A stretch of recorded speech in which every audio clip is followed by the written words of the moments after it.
Gusto kong sundon gugmanya, gugmanya.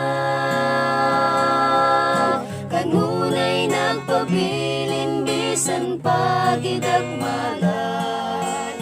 Mapailubon, mapasayloon, si Jesus sa gugmanya.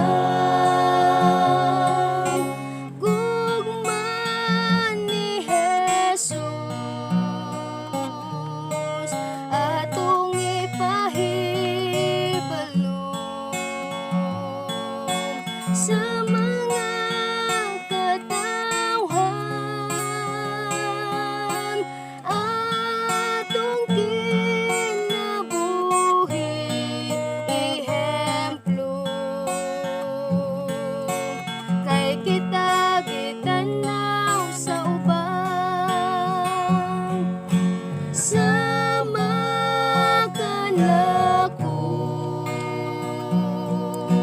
daghang gusto mo sunod sa mga lakang ni Jesus. Apan malisod uban ang garbo, kung kita magtanaw sa uban.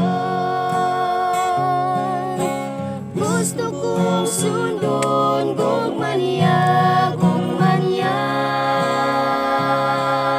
Kanunay nagpabilin bisan pagidagmalan.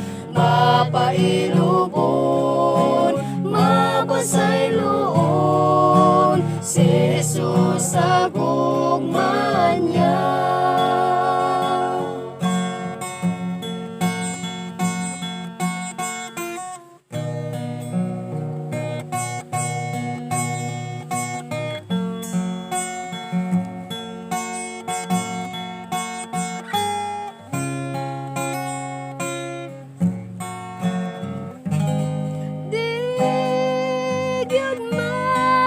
Sayon ang pagsunudan,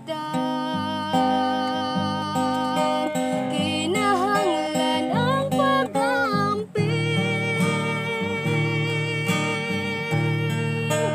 pagpahiubos o pagpasaylong, adlaw-adlaw gusto kong sundon gugmanya, gugmanya. Kanunay nagpabilin bisan pagidagmalan. Mapailubon, mapasayloon, si Jesus sa gugmanya. Gusto kong sundon gugmanya, gugmanya. Kanunay nagpabilin bisan pagidagmalan. Mapailubon, mapasayloon, si Jesus sa gugmanya. Si Jesus sa gugmanya. Si Jesus sa gugmanya. Si Jesus sa gugmanya.